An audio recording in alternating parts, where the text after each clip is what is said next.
We're glad you could join us today for ECG 2024 Academic Physician Enterprise Market Outlook webcast. My name is Angie Collins. I'm a manager at ECG, and I'm pleased to be your moderator for today's program. In this webinar, our ECG experts will share key trends related to academic physician compensation plan design,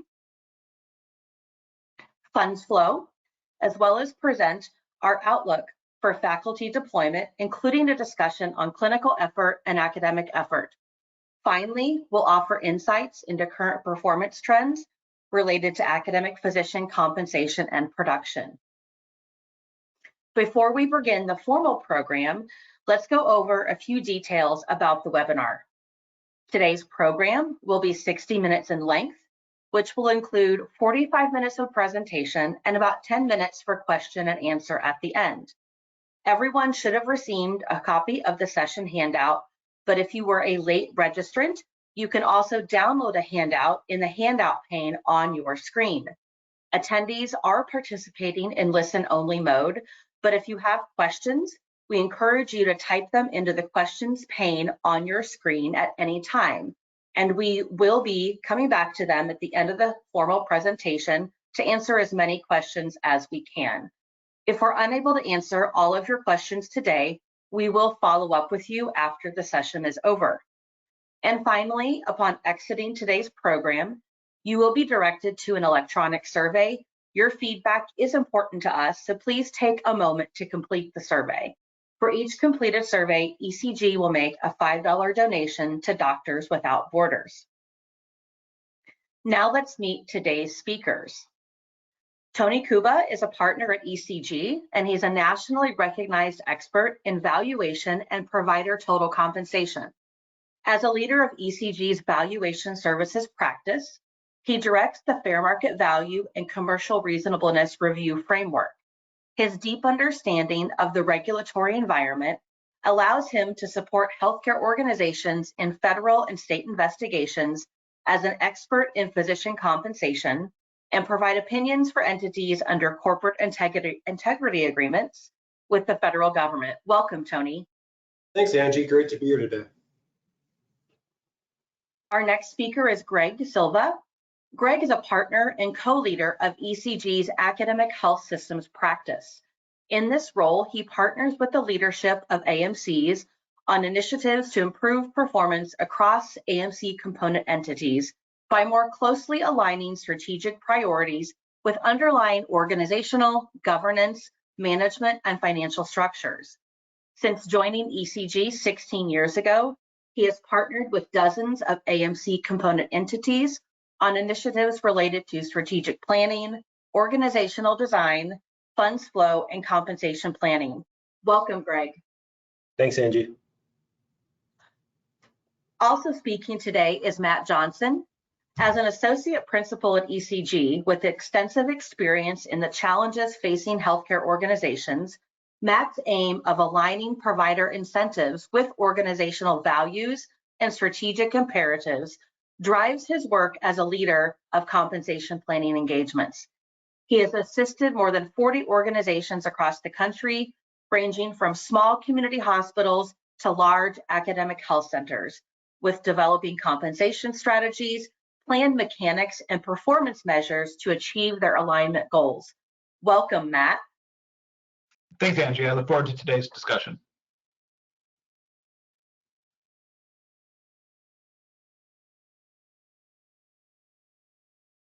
Wonderful. So before we get started with our formal presentation, I'll just introduce ECG briefly. So we are a healthcare management consulting firm. We focus in strategy, finance, operations, and technology solutions. We partner and advise with hundreds of healthcare organizations across the country. We have 9 offices nationwide. We have over 240 consultants operating out of those 9 offices, and really seek to be the trusted advisor for our clients in all of our consulting work and engagements that we have the privilege to be part of. We also have on the next slide an overview of our surveys. So ECG surveys have been around for 25 years now. We have an annual physician compensation and production survey. And then from that, we also have a focused pediatric subspecialty survey. We also have our faculty and academic survey that we're going to speak to the results of today many times. We have a carve out of our advanced practice provider survey. And among all of the data we collect throughout those surveys, we also have CPT code level data, which is very valuable in this market and allows us to really provide different profiles of specialties, provide top CPT code reports for both physicians and APPs. Collectively, we have over 130,000 physicians and providers that encompass these specific data sets, making us really one of the leading firms in providing this sort of data to the market. To inform those provider compensation and production surveys, we also have our medical group performance survey, really focusing a lot of the cost and staffing information that is so desirable by large health systems. We also partner with Mercer on a benefits survey, and we have other various surveys really focused on the needs of specialty associations, professional societies, and other custom work in this area. So I would highly encourage you, if you're not already a member of our surveys, please reach out if you have any more questions after this discussion, and we will definitely get you more information on how to contribute and be a member in our surveys.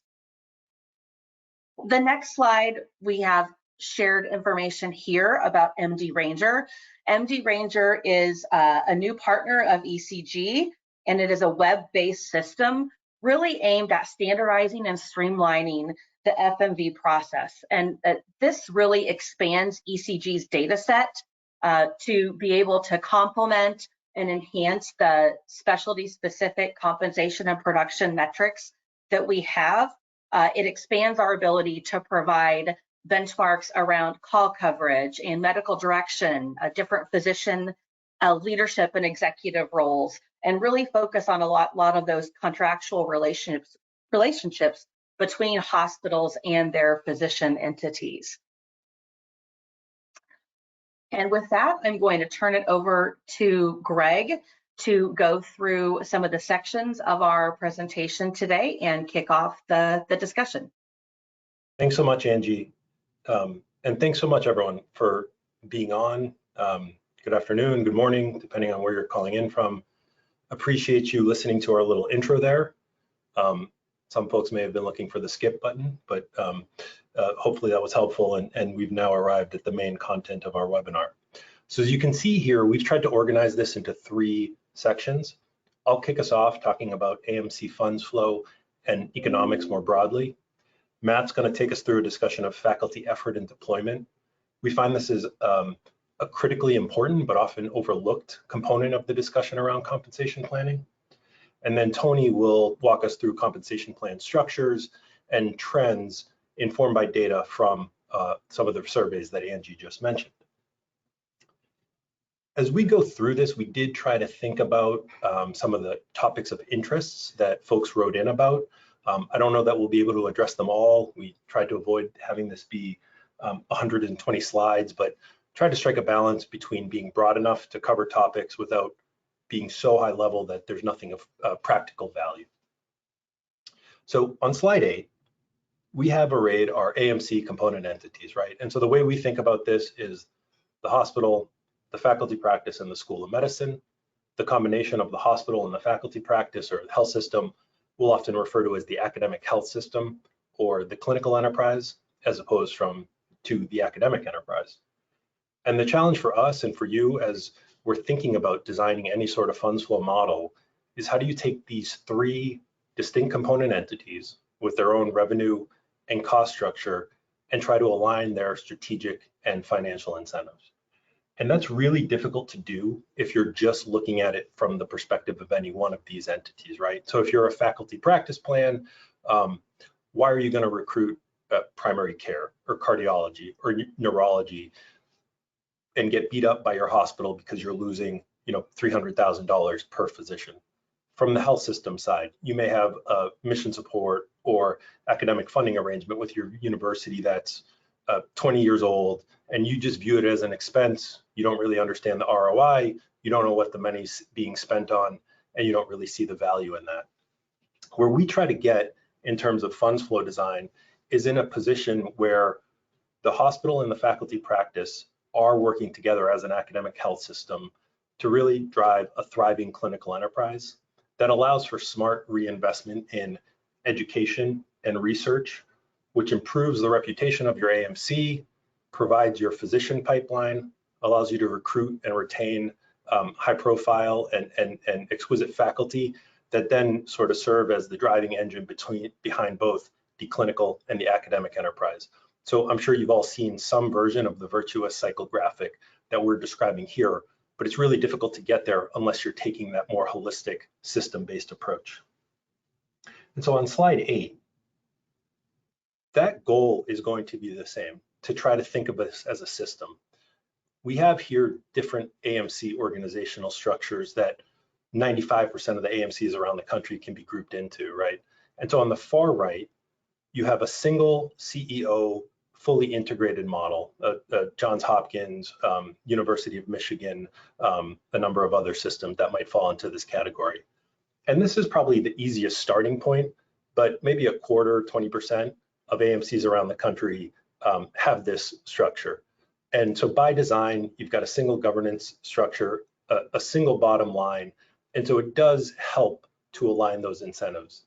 That said, we've worked with integrated entities that from a functional perspective don't operate in that manner. So the dean and the hospital CEO won't be in the same room together, and the chancellor is sort of playing referee. And so this gives you the most flexibility in terms of your funds flow design, but you can have this structure, but if there's not functional alignment, you're still not going to be sort of rowing in the same direction. Most organizations will fall on one of these 3 categories in the right, where the health system and the university are separate entities. In our second box here, the faculty group practice sits in the medical school. In this case, you'll often have a financial arrangement with the health system that covers both clinical funding for the faculty practice, GME and mission support to the university. Oftentimes the faculty group practice may be in the hospital, and in that case, it'll be more of an internal funds flow to support faculty compensation, and then academic support may go from the hospital to the university. If we go to slide 10, we've highlighted some AMC economics, some data points that we think are particularly relevant in telling the story with faculty compensation. So we've seen over the last 5 years, physician compensation growing at a much faster clip than professional fee collection. So we've got about 13% compared to 2%. And that's resulted in an increase in the average investment per physician, on average $339,000. And that number varies dramatically, from CV surgery to dermatology, but on average, we see about $339,000. It might be different, obviously, in your organization. All systems, to some degree, are dealing with those issues, right? The cost of employing physicians is increasing. What makes it more challenging in the academic environment, as you all know, is you have the academic enterprise to also deal with. And so even if you're a thriving research organization, we know, and the AAMC reports this statistic, you've probably heard it referenced, that every dollar of research requires about 50 cents of investment from either the university or school of medicine or through mission support funds from the hospital. Again, even if you are a funded researcher, almost every specialty is going to have market compensation well above the NIH cap of $212,000. So how do you deal with the cap gap? Medical school revenues, if you look at it over the last 3 decades, the portion of medical school revenue that's attributable to tuition and fees, and we're seeing organizations that are providing free tuition, freezing tuition. So tuition and fees are a very small portion of a medical school revenue, and the bulk of it is coming from the clinical enterprise, the combination of the hospital and the School of Medicine. On slide 11, we can see that the investment per provider has increased over time. So there's the $339,000 number that I referenced. And again, this is going to vary based on your payer mix, your specialty mix, how your organization is allocating overhead to the hospital, whether you're set up and you have your own ancillaries or you're in a hospital-based clinic. But by and large, we think that number, and we have seen that number continue to grow over time. So if we go to slide 12, our sort of theory of the case in designing AMC funds flow arrangements is that the traditional revenue streams into universities and medical schools continue to decline or are stagnant at the very least. Costs on the practice side are continuing to grow, and professional revenue is stagnant, or maybe it's growing a little bit, but not nearly at the same clip as costs. We're seeing very few faculty group practice that can sort of live off their own bottom line, let alone subsidize the academic enterprise through a dean's tax. And so really the margin of the affiliated health system is the last place that's available to drive reinvestment in both the clinical and the academic enterprise. And that performance is really driven by the faculty, medical school faculty, faculty group practice faculty. To us, that's really the most valuable asset in any AMC because they are driving performance across those three entities. And so in order for the system to be effective and to thrive, we really do have to align the strategic and financial incentives across those three component entities. If we go to slide 13,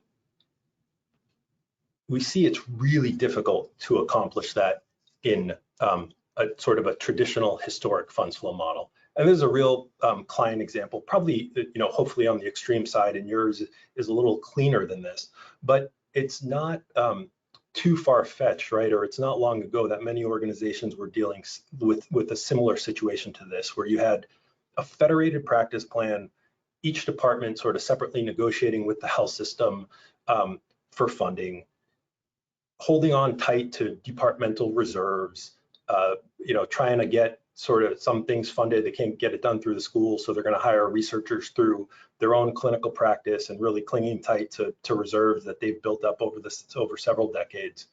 You might have the practice plan that then is taxing each clinical department, and maybe there's a 1% tax that gets reinvested into strategic initiatives, but you've got your dean's tax that's funding things at the university level.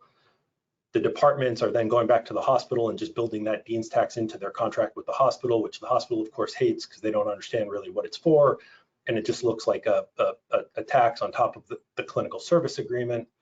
There may be a funding arrangement to the university to support mission support that has been static for the last 10 years.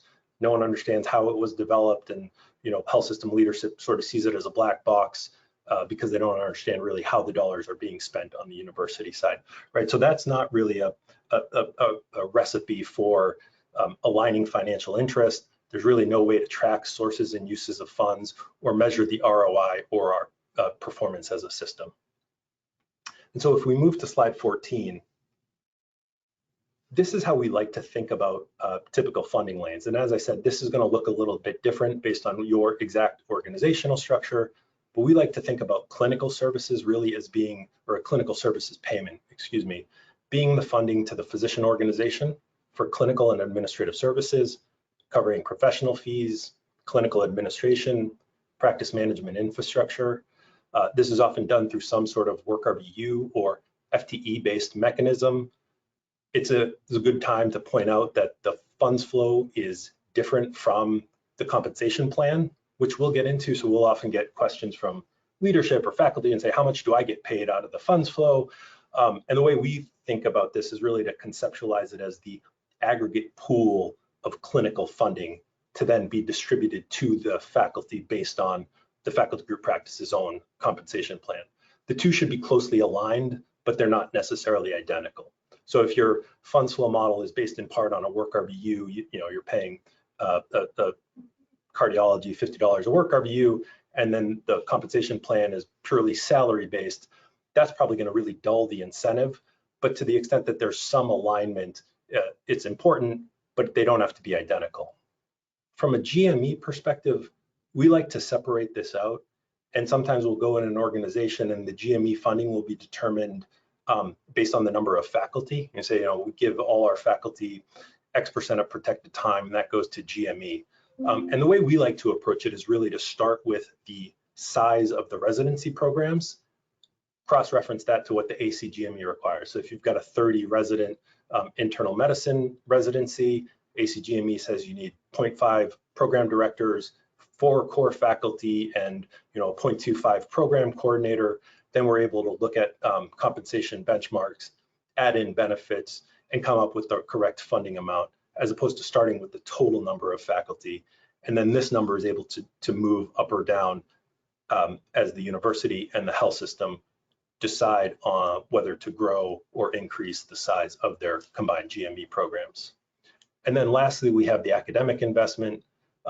This is probably the most variable across organizations. You can't just go to a MGMA or an ECG survey and say, hey, I'm going to take a hospital of this size and come up with what the median academic investment is.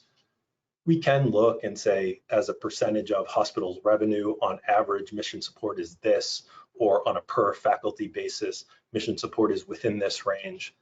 But really what we like to do with clients is say, what is the intent of this money? Are we trying to grow and go recruit 50 PIs in these specialties, and what would that cost? So to us, that's really where the discussion needs to start. What do we want to achieve as a system? What is affordable? And what are our goals with what we plan to do in this academic investment? That said, we'll usually see this have some fixed base component that's dependable year to year.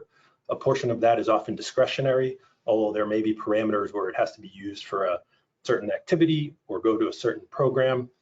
And a portion of this we advise is variable, right? So maybe it's tied to the growth in revenue in the health system or the health system's net margin, and there's a bit of shared risk reward. So as the health system does better, there's additional dollars that can be spent for mission support funding.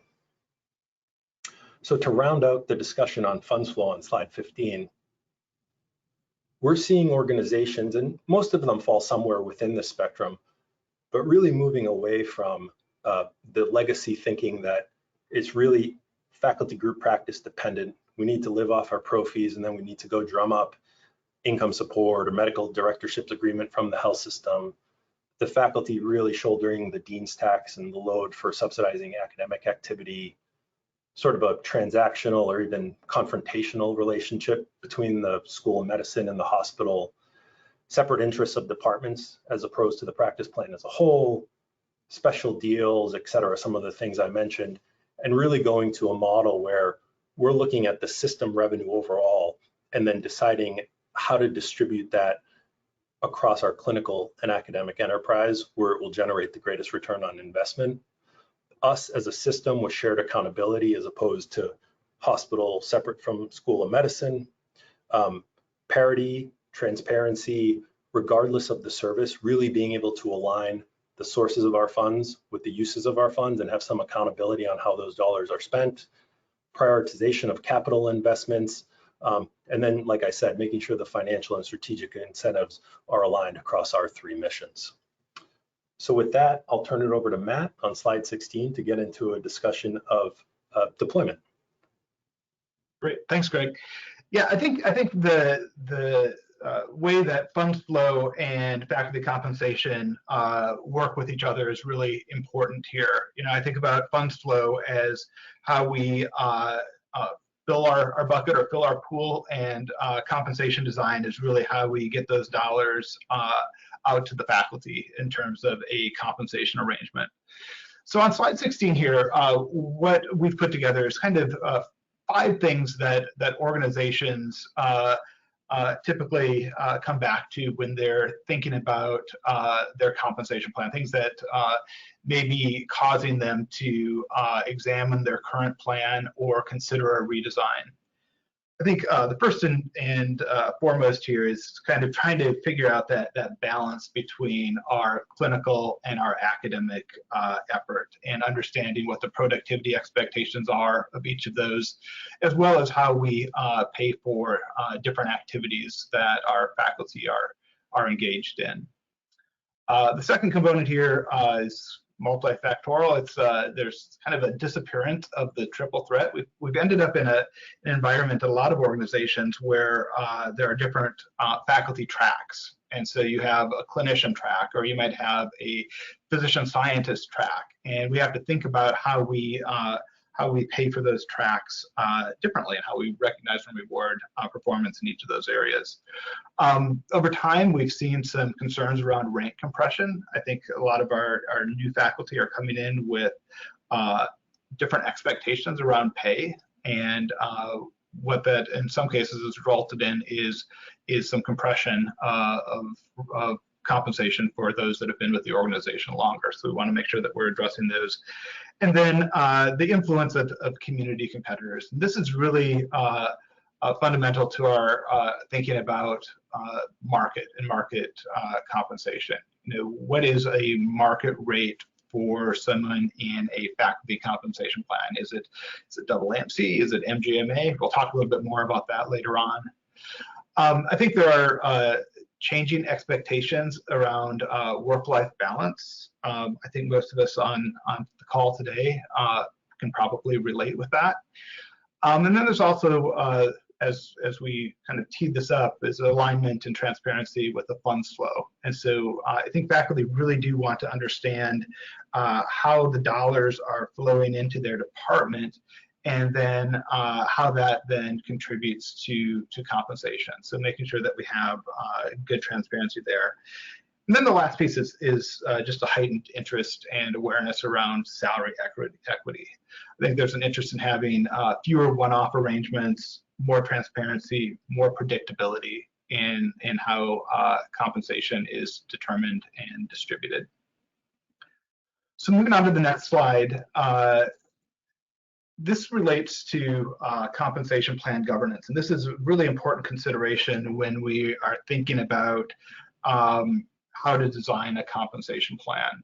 So as faculty practices have become more integrated, typically we see more integration, more consistency around plan design. So if you think about the departments on the models on the left, the department-based, the federated, usually there's a high degree of variability from one department to the next on how compensation is distributed. So what the plan is based on. Whereas when we move towards the right, towards integration or a single practice model, there's more consistency. And so typically when we look at an integrated organization, there'll be some sort of framework or guiding principles around compensation. And then each department has freedom to design their own compensation plan within those parameters. So, you know, having some consistency across the organization, we'll talk a little bit more about what that means, versus having complete autonomy. And then the far right here is more of an enterprise standard, where we have maybe 2 or 3 different plan types, and departments need to choose the plan type that fits their department and work within that. We see organizations kind of moving back and forth on this continuum. Organizations that might have gone towards an enterprise standard, moving towards more flexibility, and those that are on the autonomy end, moving towards more flexibility. So this really depends on where the organization is on their journey with integration. So on slide 18, we'll think about what that framework actually means. So typically when we have a global compensation framework, there are certain definitions that are consistent across the organization. So we have consistent categories and definitions around effort, and some consistency around expectations there. Baseline performance, you know, we have expectations around hours worked or productivity.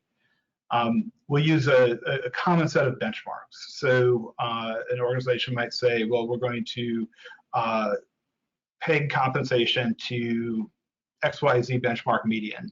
And then within that, there's probably some room for negotiation, but usually that's a starting point. Also, in those guidelines, there's oftentimes language around the level of compensation that we are targeting. So you'll hear organizations talk about, we target median compensation for 65th percentile productivity. Those types of things can fall into those guidelines, as well as some guidelines around how we address administrative and academic roles. So having guidelines for how effort is set for those. So those are things that can oftentimes fall into that more global framework. And then each department, as they think through their compensation plans, are kind of refining and building off of those principles or that framework. So for example, the assignment of faculty effort across some of those standard categories would be at the department level. Specifications around work standards for a 1.0 clinical FTE are oftentimes very department or specialty specific. The methodologies for determining base, where do we set base versus our variable and incentive compensation? And then specific incentive metrics. So within that compensation plan framework, where do we set our production and our non-production metrics? What metrics are we using for determining thresholds and payout rates? And increasingly importantly, how do we recognize academic performance within that framework? So how do we not just focus entirely on clinical work, but bring research, teaching, administrative excellence into our compensation structures as well? So moving on to slide 19. The question here then is why does deployment matter? Why do we put so much time and energy into talking about deployment? I think if I were to step back and think about this, deployment is really a great way to promote equity and transparency in your compensation plans. So we know what the expectations are, and we know how people are spending their time and what the expectations are related to that. It's a great tool for understanding how we're deploying our resources, both human and capital resources. And it's a tool for us to also work towards our collective goals. So understanding how we are spending our time, where we're investing our resources relative to our goals overall. So how is information useful? Understanding how faculty are spending their time across mission categories helps us to align sources and uses of funds, as well as our different mechanics in our compensation plans to pay for those activities. Around performance expectations, we'll talk about this in a second, but this is critical to understanding how we're expecting people to perform across the different categories and how they're supposed to be spending their time. And then, as a feature of a plan, we think about these things and how we align our effort categories with our compensation structure.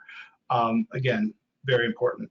On slide 20, we've listed out the various effort categories. We think about this in two areas. We've got our clinical effort and our academic effort. And so a distinction on the clinical side is billable versus contract. And this is one that sometimes when we're doing this work, it trips folks up.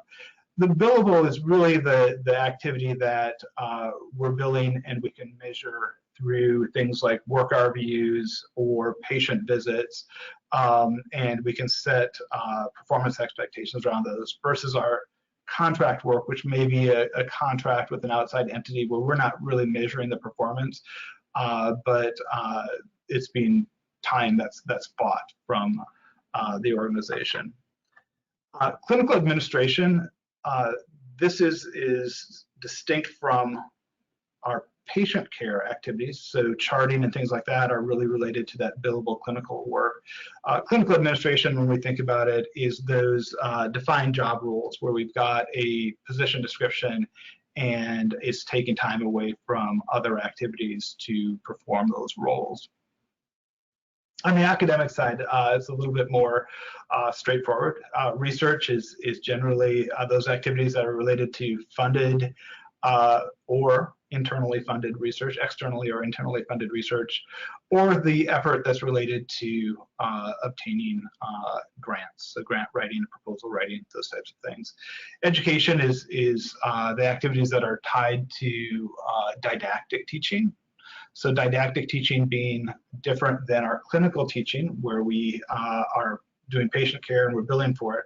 Didactic is the things that are directly related to teaching or the GME administration components. And then we've got administration on the academic side. So if you think about department chair or division chief roles, or roles in the School of Medicine, those are all roles that would fall under our academic administration. And what's interesting is you think about this, how we pay for each of these effort or deployment categories might be different, probably is different. And that's why it's important to have the deployment really well-defined and something that we can talk about with faculty each year as we're talking about performance expectations. So on the next slide, we'll kind of do a quick look at an illustration here of how we get to our CFTE. So we refer to this as kind of the 1- approach. So assuming that we have a full-time faculty member, they start out as a 1.0 CFTE. And then depending on the activities that an individual may be performing that are outside of that clinical role, we then subtract those out. So in this example, we've got someone that's doing an associate program director role, they've got research effort, they've got medical direction. So when we subtract those out, there is 0.55 billable CFTE. That's the resulting effort that remains for clinical work. And then that effort can be tied back to expectations around clinic sessions, hours, shifts, etc. And it becomes a tool then for talking about how faculty are spending their time and how their compensation is structured. Slide 22 then talks about the approaches for how we take that clinical effort and apply that. So typically we'll talk about clinical effort in terms of the time basis and the performance basis. So time-based is how we expect that folks are spending their time based on their clinical FTE. So for example, it would be useful in defining the number of clinic sessions and or OR blocks, procedure blocks, or the number of shifts for a coverage-based specialty. Those would be the time-based expectations versus our performance expectations, which are really based on market benchmarks. So when we talk about someone being a 0.55 clinical FTE, we can then set expectations around work reviews, visits, panel size, et cetera, based on that clinical FTE. Across the bottom there, we've identified different specialties and how they would align into those different categories. So if you think about, our office-based specialties, allergy, immunology, neurology, rheumatology, very much going to be based on clinic sessions, work reviews, visits as their measure of work. Versus on the far right, where we've got our coverage-based specialties, our hospitalist, emergency medicine, radiology, perhaps, where it's based more on hours or shifts and reads and efficiency metrics as part of their expectations. And Matt, so with that, I'm going to turn it over to Tony to continue on with the presentation. Thank you, Matt. So when you think about sort of baseline expectations, really thinking about how you develop the overall compensation plan, these things are things you're going to kind of want to think about. What are things you want to expect from your faculty relative to things that you actually want to pay reward separately? And so just kind of really quickly, a lot of times we'll think of like the citizenship type metrics like meeting attendance, timely chart closure. those type of activities are usually things that you want to expect as you think about base salary expectations. Whereas if your faculty physicians are doing things above and beyond, that would warrant generating additional compensation. So, quality champion, national board chair, again, highly levels of compensation for higher levels of productivity, quality incentives, those type of things. And so, if you go to the next slide in 24, as we think about compensation and why it sort of understands sort of your unique culture of your organization is important, we take a principle-based approach when we do faculty comp planning. We want to make sure your faculty comp plan ties to the overall organization's strategic goals. And back to Greg's comments earlier, we want to ensure that faculty comp plan ties or aligns with the funds flow. And specifically, as we think about the professional revenue that's flowing to the organization. And so we know that many of you on the line are probably still in predominant fee-for-service markets, but Medicare announced by 2030 they intend to have 100% of the reimbursement tied to some level of value-based care methodology. And so when we set up compensation models, we want to continue to focus on fee-for-service, if that's where you're at as an organization, but also create structures to allow your faculty to get used to working in those value-based care methodology spaces, so that as that needle continues to move, your faculty physicians are used to working together to achieve those overall goals. When we think about faculty comp plan, we like to break it down into 5 key principles, and these are kind of themes you'll hear from us as we move through the next few slides. But one, are you paying market competitive rates, right? So are you able to recruit and retain top faculty within your organization? Number 2, do you have equitable comp plans? So are they transparent? Do they tie back to the important elements that Matt just walked us through from deployment and faculty work effort? Are there any gender inequities that could potentially be an issue with your current plan? Then 3, we want to make sure that the faculty comp plan really rewards performance. So not just clinical performance based on productivity, but also thinking about non-clinical based performance like access, cost, quality, patient experience, but then and also reward performance around academic. We'll talk through some examples in a couple slides. And then we can come up with great plans at the end of the day, market competitive, equitable, rewarding performance. But number 4 is really, are we creating a plan that's financially affordable or sustainable in the future? And then number 5, which is really not meant to be last and equally important, but really regulatory compliant, is Antje introduced me up front. I do a lot of work in the federal key TAM space as an expert, always on behalf of health systems. I'm currently at an academic organization today. But really, when you work on these cases, a lot of times the government issues they have is really the time of day. High productive physicians also doing significant administrative other activities. And really, is that possible? And so that's a lot of time we spend our work. And so want to make sure whatever we develop is also regulatory compliant. So as you kind of think about the levers that we have within faculty comp plans, there's really what we consider to be the fixed component as well as the variable component. And the fixed component is really, it's going to be consistent base salary for your faculty and within a department or division. As I said earlier, back to the regulatory comments, there might be additional work efforts around administrative stipends or protected research, academic component. And then you might find, depending on your organizational culture and priorities, you might find that your fixed comp or base salary is adjusted for things like academic rank or seniority. And then the variable components are going to be tied to productivity incentives, typically multiplied by a conversion factor. And then also, as I said earlier, non-production based incentives around cost, quality, access type metrics. So at the end of the day, you want to figure out what is the appropriate level of pay that we have to recruit and retain to. And a lot of times it's really working backwards and figuring out what that fixed component is and was relatively what that variable component is. And faculty physicians can earn above or be below that target comp level based on performance levels individually. So there definitely can be some variation there. On slide 25, just looking at the faculty survey that we conduct, BCG, you'll see that roughly a third of physicians have straight salaries. The biggest cohort, really almost 2/3 here, really has a variable component, but still less than 50% of that overall comp is at risk, which is really consistent anecdotally what we find as well to match the data. And then much less common, about 7%, is really your total compensation has greater than 50% at risk, and it's not necessarily fixed or guaranteed. And as compensation professionals, when we do fixed compensation, we want to ensure that, it always ties back to good, solid performance management, and really back to what, Matt was walking through, really ties back to your deployment as well as your faculty work expectations, and making sure that, to be a faculty physician, you understand what you have to do to earn that level of base salary, even though it is fixed. It's not necessarily tied back to the variable component.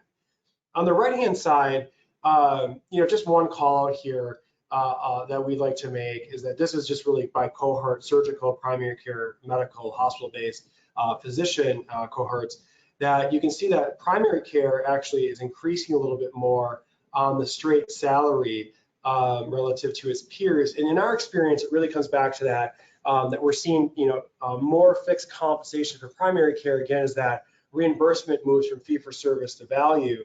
And we're expecting our primary care physicians to start managing patient populations and under value-based care contracts. So we are seeing an uptick there across the country. Next slide on 26. From ECG's perspective, we really kind of think about, compensation really around these 6 plan types. The predominant one that most specialties fall within in many markets is the individual production, and it's really the third from the left. There might be a base salary or draw based on productivity. There might be work RVUs achieved over a threshold. As we said earlier, it's common, we'll talk about some of these metrics in a bit, but there's going to be a value component around quality, patient experience, and there might be a value stretch, so you can earn additional dollars. And really, these value things really do cross all of these 6 key plan types. One of the things that we also want to talk about is just really shift-based pay. So that second category in shift-based, they're more common to have seniority or years of experience given the fixed nature of the pay. They're also going to have defined number of shifts as well as hours per shifts, and you may also reward excess shift pay or have pay differentials, usually anywhere from 10 to 20% for differentials for nights, weekends, or holidays. And then kind of looking at that pool production to kind of call out some of the unique market comp models that are being developed out there. Pool production models work really well for subspecialty areas like radiation oncology, cardiology, OGBYN, where you might have a pool set of dollars that come from a bucket, typically could be based on productivity. And then that bucket is then divided out based on maybe pro rata work RVUs, equal split, or some combination of those 2 methods. And so we are seeing more and more pooled models in the market, or being asked to develop those. However, again, wearing my F&B regulatory hat, you just want to make sure that those models are reviewed by your legal counsel and also has good F&B review, because at the end of the day, you'll hear from a regulatory perspective that's important to pay on personally performed activity. And when you start pooling models, technically there's maybe activity that's not personally performed. And so still want to make sure that you have that reviewed by legal and a fair market value opinion. And I think, in my opinion, some of the most exciting work that we're doing today is really on the far right-hand side of these bars. It's really around the value production blend and the value component. And so thinking about, as we're moving this reimbursement space from fee-for-service and into value-based care contracts, how do we start paying, and typically, the value production blend is typically primary care. How do we incorporate panel size, attribute patient lives that our primary care physicians enterprise is going to manage? But then again, as we sort of have our feet in 2 canoes, right? The fee-for-service canoe, and the value canoe. A lot of organizations still have to reward and emphasize work RVU production. So there's some unique models. You can build these expectations into a base. You can incentivize individually both for work RVU production and panel, but you also can create matrix models where on the y-axis you have work RVUs, on the x-axis you have panel, and essentially you can set base salaries prospectively based on past performance. There's a lot of unique ways that we're developing models around trying to get our primary care physicians off of the widget per work RVU mentality and start thinking about fixed compensation and really around managing a patient population. And then on the far right, which is really not that prevalent at all for most academic organizations, but really moving into full value, where you may look at total cost of care, medical loss ratios, and how that ties back to how your faculty are paid. Lastly, what's not highlighted on the slide that we definitely got to comment on before the webinar is just around recruitment incentives. We're definitely seeing an uptick. Usually 10 to 20% of the total cash compensation opportunity for newer recruits. And really, the common ones may be signing bonus, retention bonuses. You can pay for moving expenses, those type of things. But we're definitely seeing a much bigger uptick on recruitment incentives as you try to recruit for those faculty from a national and regional presence. On slide 27, this is coming back to our faculty compensation survey again. You'll see here that, on the left-hand side, the type of metrics, work RVUs or ASA units for anesthesia are still predominantly the method for productivity. Haven't seen, you saw an uptick a little bit from 22 to 23, but anecdotally, these numbers are aligned with what we typically see. Quality, very rare to see a comp model doesn't incorporate some level of quality compensation or in some level of patient satisfaction or experience. But one of the things that we're definitely seeing over the last couple of years, again, is incorporating that panel size. So the panel size within primary care. And then 3, kind of thinking the bottom sort of in my mind is equally important, like work RVUs, quality, and maybe including panel, but also is really patient access. And patient access isn't just a primary care metric. So if you're going to have reimbursement that's tied to managing a patient population, this is equally important for your specialists to have access-based metrics, because if you're managing those lives, you want to ensure that that patient sees care internally within your own organization or care coordination within the many different care settings you might have under your umbrella. Because at the end of the day, if you're owning that, if you're managing that care coordination, you're going to ensure that it may be less costly and managed more appropriately. On the right-hand side, this is just kind of talking about as a percentage of total cash compensation across these various cohorts. Again, the primary care, medical, surgical, hospital base. Generally, we find that 4 to 7% of total cash compensation is tied to quality metrics, and then the dollars that represent on the right-hand side there is how much is tied to quality. And then what's not listed on here, but also very important, is thinking about the performance, the academic performance. So we are developing a lot of plans that might be like a point system that might pay for educational activities like grand round lectures, moderating sessions at conferences. They might be research activities like submission or winning grants or peer review articles. And so there are a lot of effort around how do we reward not just for our clinical performance, but also our academic performance. And then, we can't help ourselves but say, if you are going to have metrics within your comp plan, you should never have more than 3 to 5 metrics at any given time. You might have a balanced scorecard that looks at a lot of different metrics or key performance indicators, but arguably you only want to pay out 3 to 5 at a given time. You want to make sure they're controllable, you can attribute them, they're timely. And then lastly, again, you could choose to do some of these as a group basis as well as some of these being an individual basis. And so there can become a lot of planning that goes around with what you want to reward from those different levels. On slide 28, these are the common academic surveys, AAMC being the most prevalent in our experience with working in academic organizations across the country. But what we want to really highlight here is that ECG has great data. We actually have higher sample sizes than MGMA faculty survey. One of the unique things about ECG that we like to comment on, and Angie mentioned this earlier, is that we have a really robust CPT code profiler.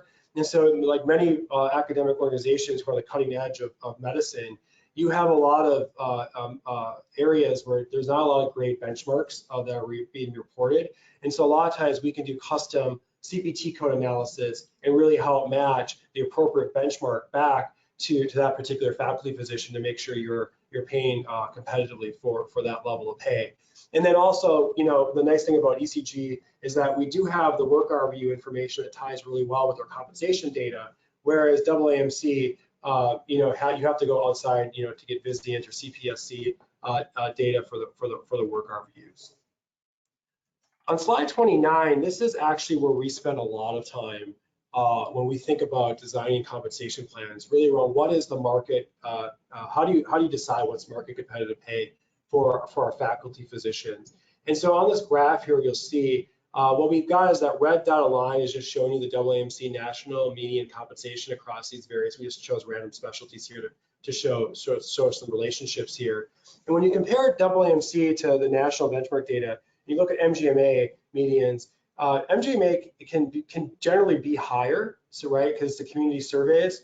But not in all cases. We're definitely seeing convergence where AAMC is closing in on the community surveys like MGMA due to retention and recruitment issues. And then we still find there are some specialties where the community surveys are much higher. And so why this is important is when you look at, sort of retention across the country, because of the supply of physicians in, say, the Northeast and the academic and medical schools that are turning out students, you might find that there's particularly could be less competition. So you might find that those organizations may be able to utilize AAMC for recruitment purposes. But then as we move maybe down to the Southeast areas of the country, where there might be a more demand for faculty physicians and local pressures with community-based health systems, a lot of times they actually might have to benchmark or look at the more traditional community surveys like MGMA, ECG survey, AMGA, Sullivan Carr, those type of surveys to be able to be competitive. And so we spend a lot of time when we look at faculty comp plans to make sure we understand the local competitiveness to really kind of help what's the appropriate benchmark to choose. And so you're not cherry picking as well from a regulatory perspective, and then paying that out competitive pay going forward. So with that, I'll turn it back to Angie to go over some of the questions we've gotten from our audience members. Thank you. Thank you so much, Tony. And thank you for all of the speakers' comments and discussion on those important topics. We do have a takeaway slide on slide 30 here that you all can have as a summary of today's kind of key topics that we talked about. But I did have time for one question from our audience, and that is, how do you recommend that we address effort allocation situations for faculty who work relatively a full weekly clinical schedule, but still hold significant research or leadership positions on top of their full clinical schedule? So they're basically working 50, 60 plus hours a week or more. So maybe Greg or Matt, do you want to chime in on your thoughts on that? Yeah, I think it's going to depend a little bit on the compensation plan design. We tend to have a bias where we don't often go above a 1.0 FTE. But in that case, and Tony can keep us honest from a regulatory standpoint, if, for example, the compensation is based on a work RVU model or even a shift-based model, and that individual is maintaining a full clinical schedule, the work RVU rate is the work RVU rate, or the amount that they're getting paid per shift should stay the same. And if they have a demonstrable academic role where there's expectations tied to it that's being done on top of their clinical time, sort of stacking those two pieces of compensation is reasonable. I know, Tony, if you want to comment on that from a regulatory standpoint, how you might look at it. Yeah, I mean, there's no question that it is a risky space to be in when you have a lot of clinical productivity work RVUs, as well as significant academic or administrative roles. And so, I mean, to Greg's point, if it's flowing through where they're maybe just getting per work RVU payments from a clinical effort, that can work well in addition to the administrative and academic payments. But where you really have to be cautious is when you're fixing a threshold for work RVUs, and basically they can leverage time they're spending maybe in the academic time and also doing clinical work, and therefore getting paid for two services at the same time. So you really want to make sure that as your administrative roles or your non-clinical roles expand, that you really document on the schedule when those hours are being scheduled, as well as when the clinical schedule is happening as well. Because at the end of the day, I mean, I'll be really honest with you in the last minute here. The government has a really hard time understanding these faculty positions. And as we all know on this webinar, a lot of our faculty positions are the ones that can have significant administrative time, as well as be very highly clinically productive. And so it's just making sure you have appropriate documentation in place that those services are really not being done at the same time, as well as from the clinical side have good medical reviews, as well as coding documentation reviews, and then making sure you have good auditing of all of that administrative time as well, from an FT schedule time or time records. Well, thank you all very much. Again, attendees, thank you for your attention and for your questions throughout today.